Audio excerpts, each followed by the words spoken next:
Facultad de Ciencias Políticas y Sociales presenta En su propia voz, el debate de nuestro tiempo. Un programa de análisis y reflexión de la agenda política y mediática de México y el mundo.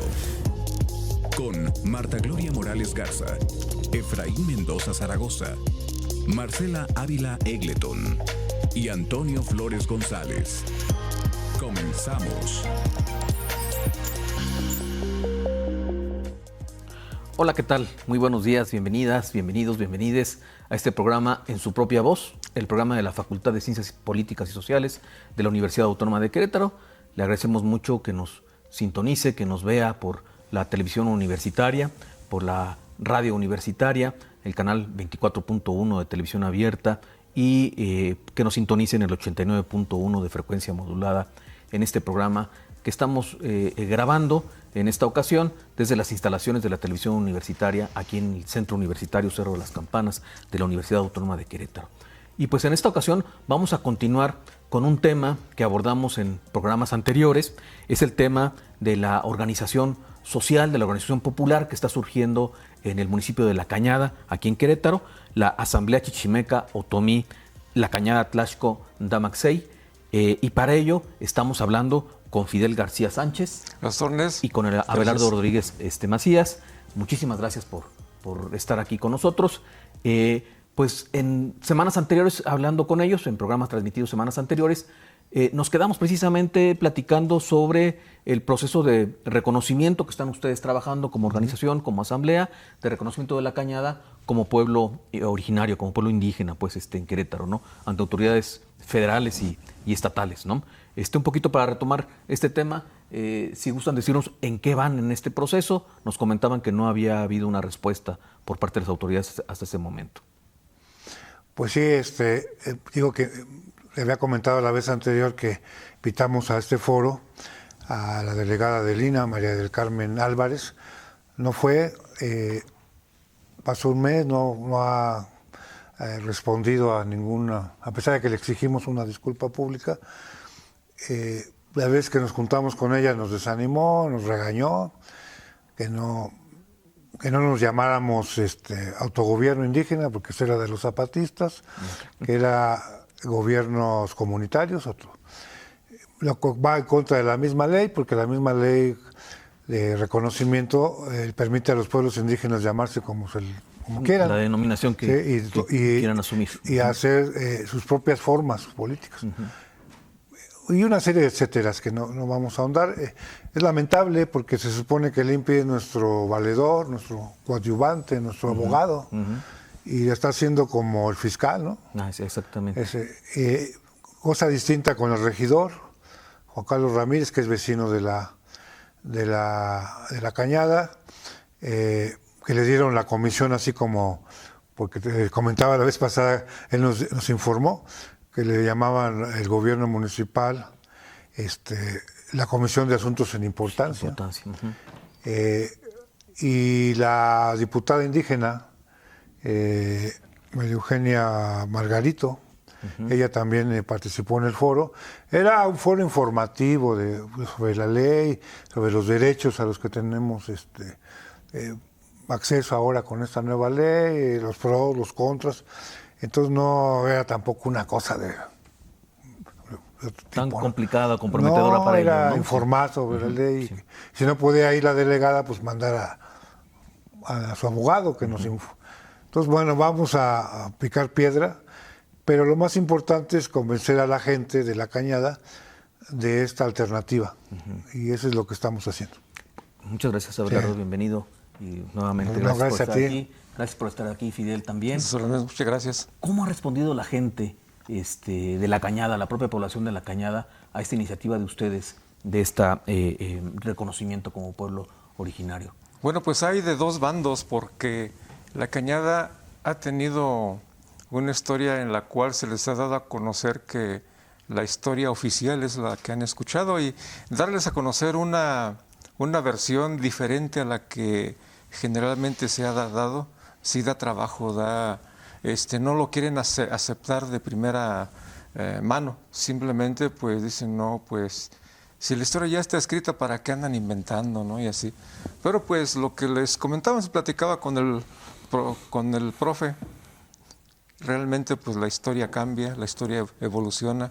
Hay nuevas investigaciones, hay nuevos descubrimientos en los archivos, y las investigaciones actuales nos dan a entender que la historia que tenemos ahí en La Cañada y de Querétaro en general, pues es muy diferente a la que nos han contado. Entonces ahí nos hemos topado con que lo que hemos dado a conocer a la población, hemos tenido tanto aceptación como no aceptación, precisamente por estas condiciones. Pero afortunadamente hemos visto que en las redes, en nuestra página particularmente, es muy visitada, y los comentarios son muy buenos, más buenos que malos. Hay de todo, ¿no? Pero hay muchos comentarios en los cuales nos hemos dado cuenta que cada vez hay más gente que se interesa en saber, en conocer esto. Y nos da gusto saber que sí hay gente que se interesa, y pues eso nos da ánimos para seguir en esto, para seguir dando a conocer y buscando apoyo principalmente en la gente, en nuestros vecinos, en el pueblo, para cada vez ser más.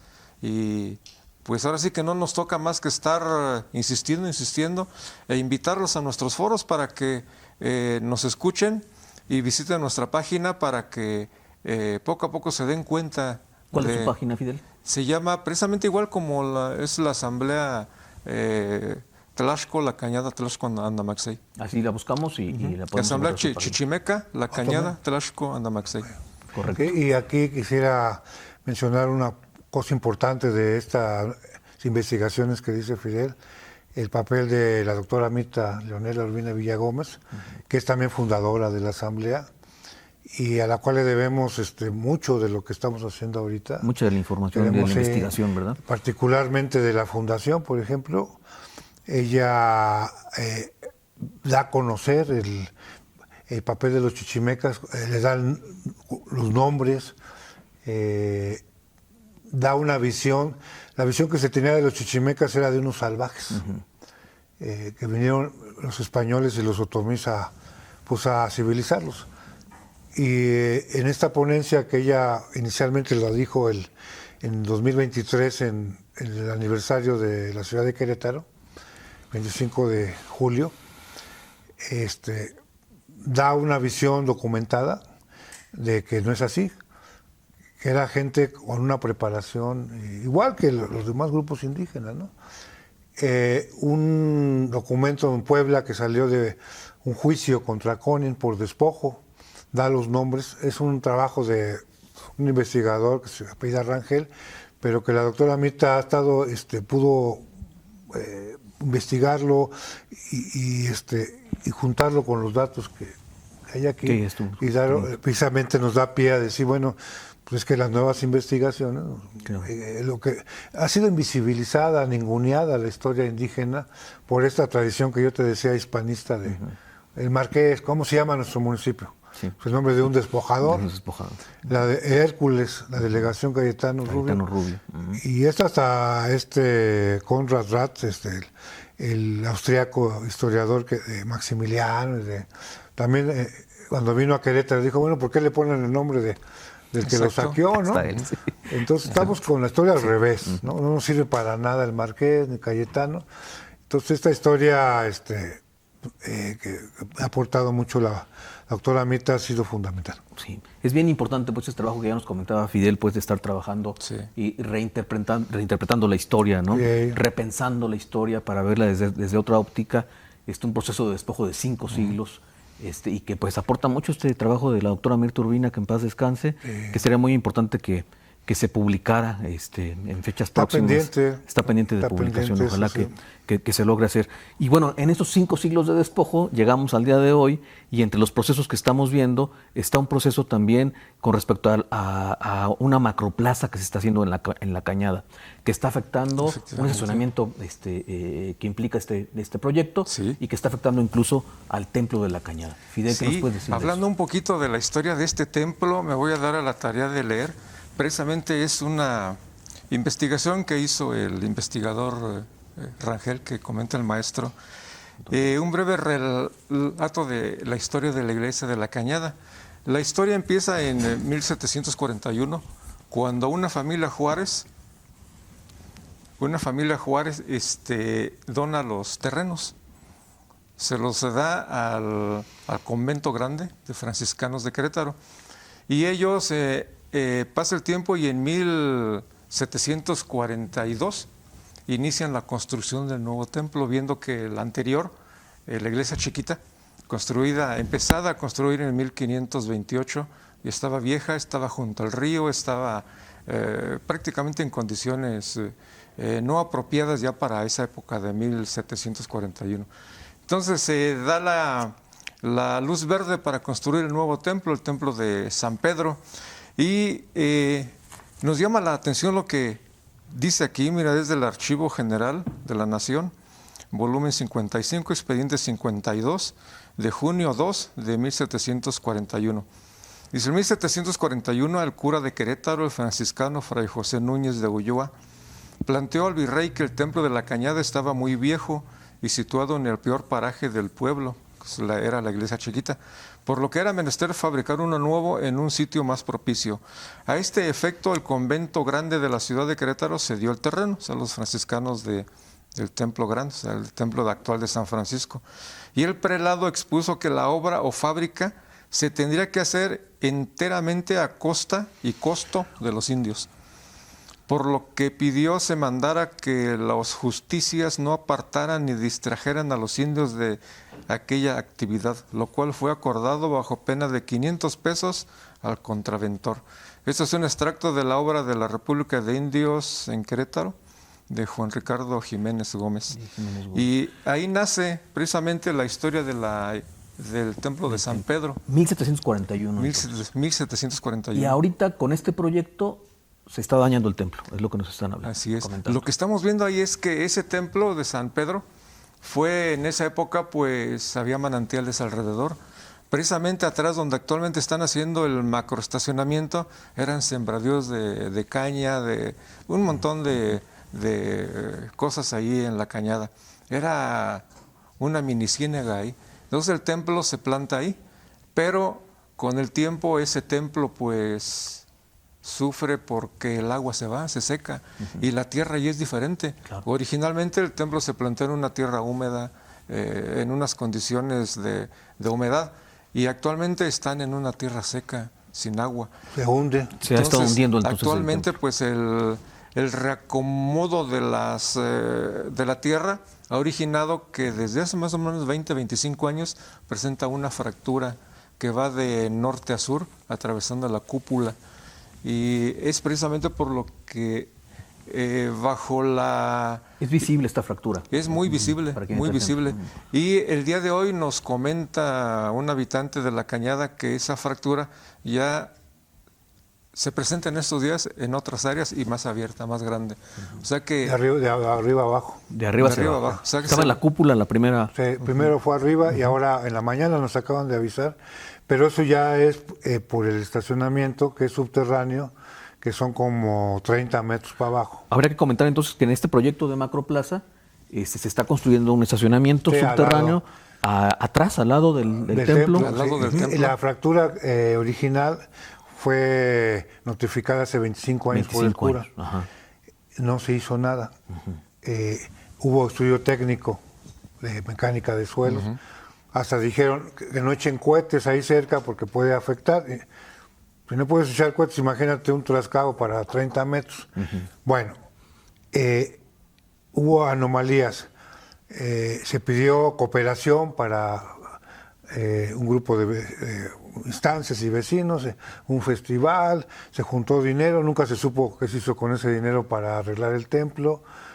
El problema en La Cañada es que todo se hace al oscurito, sin información y sin consulta. Tanto del municipio, la diócesis es la responsable del templo, está en comodato, es un bien de la nación. ¿No? Anunció que se iba a restaurar en enero del próximo año y ahora el secretario de Obras Públicas dice que no hay dinero. ¿Corresponde la restauración a Lina? A Lina federal, pero son 25 millones según el municipio. Ahorita del puro hoyo que han hecho, que todavía no terminan el estacionamiento, llevan casi 300 millones. Para eso sí hay dinero, pero para reparar la fractura, 25 millones, es un problema. Y ya no para repararla, sino para evitar que se siga dañando más. No hay dinero en el municipio más rico de Querétaro, no hay dinero, no hay voluntad, porque los negocios son los negocios. Ese estacionamiento tampoco tiene un estudio técnico de que sí es necesario. ¿Y cuál es la idea de esta macroplaza? Nosotros pensamos que es el corredor turístico. Es un estacionamiento para casi 500 automóviles, supuestamente para la comunidad. De varios niveles. De 2 niveles, creo. Y arriba una plaza que va a destruir el paisaje, el entorno, ¿no? Claro, etcétera. Mira, en el marzo de este año todavía, el gobernador Curi en la prensa dijo de la pertinencia de desaparecer 4 municipios. De la zona conurbada. Que ser una gran zona metropolitana. Sí. Está hablando de Marqués, Huimilpan, Colón y Querétaro, ¿no?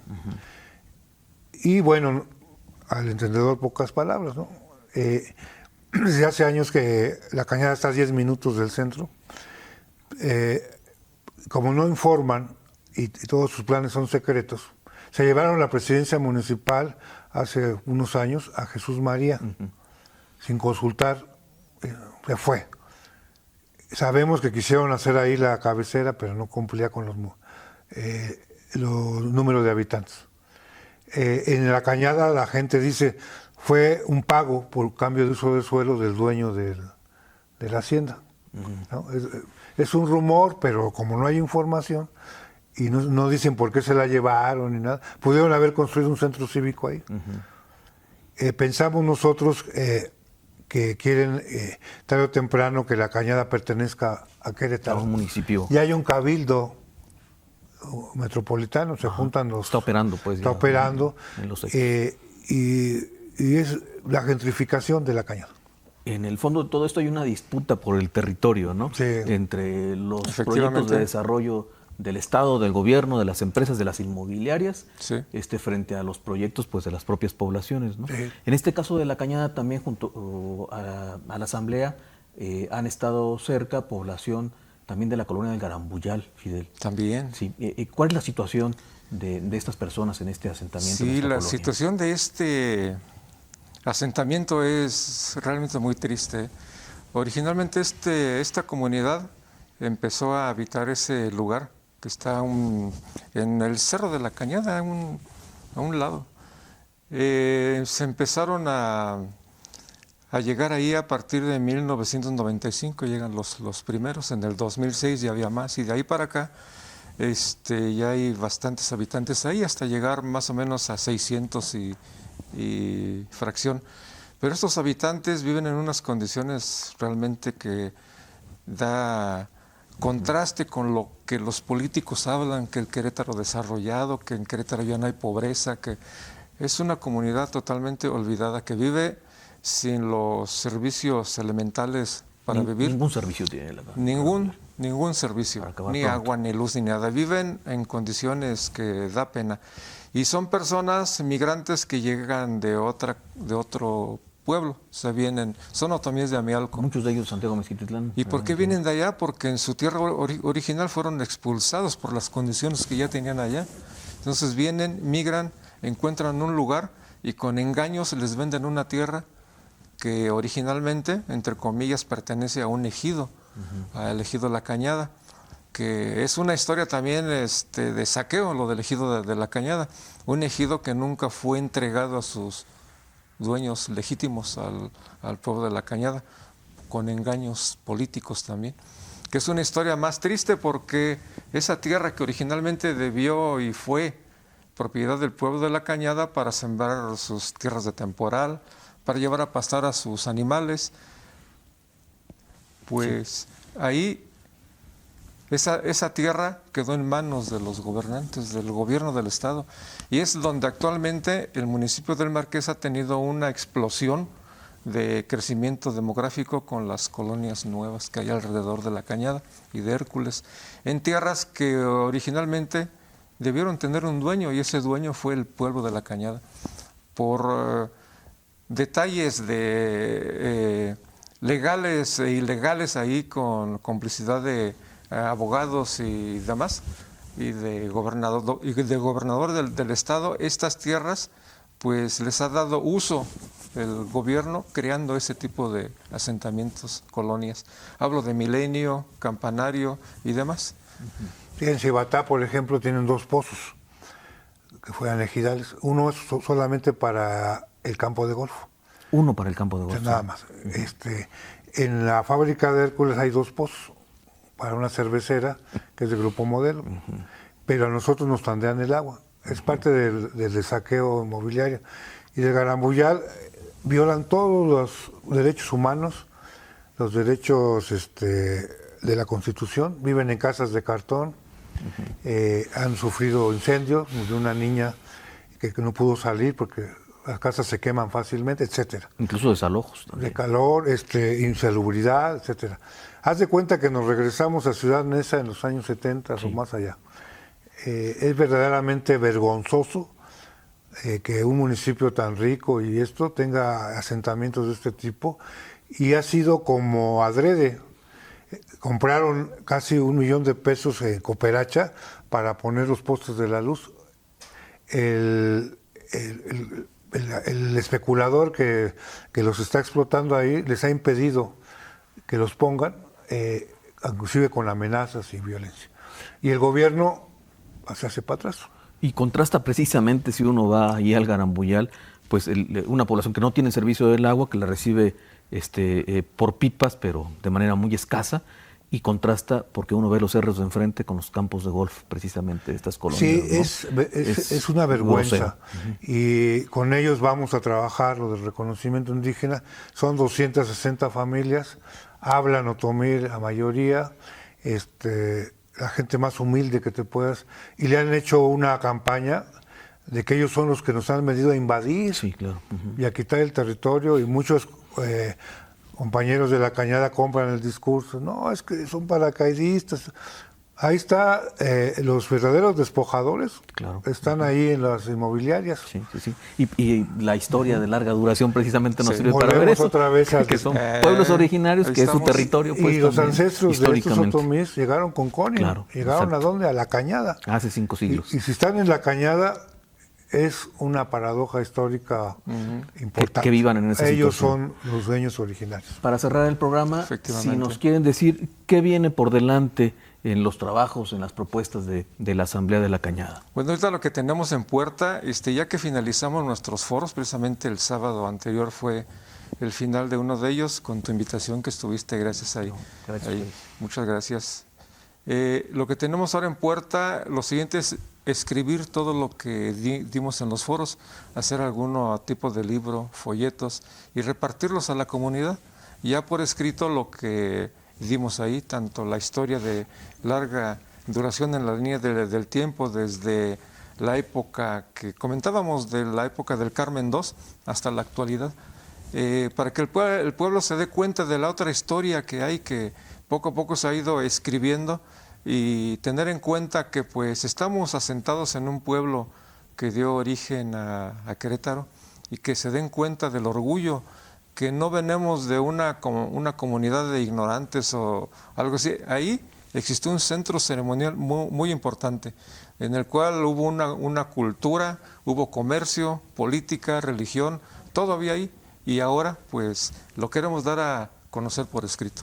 Pues que esa historia sea el motor y la chispa para los proyectos del pueblo de la Cañada, de la gente. Seguir avanzando en la organización. Seguir avanzando en el proceso organizativo de esta asamblea. Pues pensamos hacer un foro sobre el agua. Nos invitan cuando tengan ya la fecha. Muchísimas gracias. Muchas gracias. Abelardo, Fidel, muchísimas gracias por estar aquí. Los esperamos la siguiente semana en el programa En su propia voz de la Facultad de Ciencias Políticas y Sociales de la Universidad Autónoma de Querétaro. Buenos días. La Facultad de Ciencias Políticas y Sociales presentó En su propia voz, el debate de nuestro tiempo. Un programa de análisis y reflexión de la agenda política y mediática de México y el mundo. Con Marta Gloria Morales Garza, Efraín Mendoza Zaragoza, Marcela Ávila Egleton y Antonio Flores González. Gracias por acompañarnos.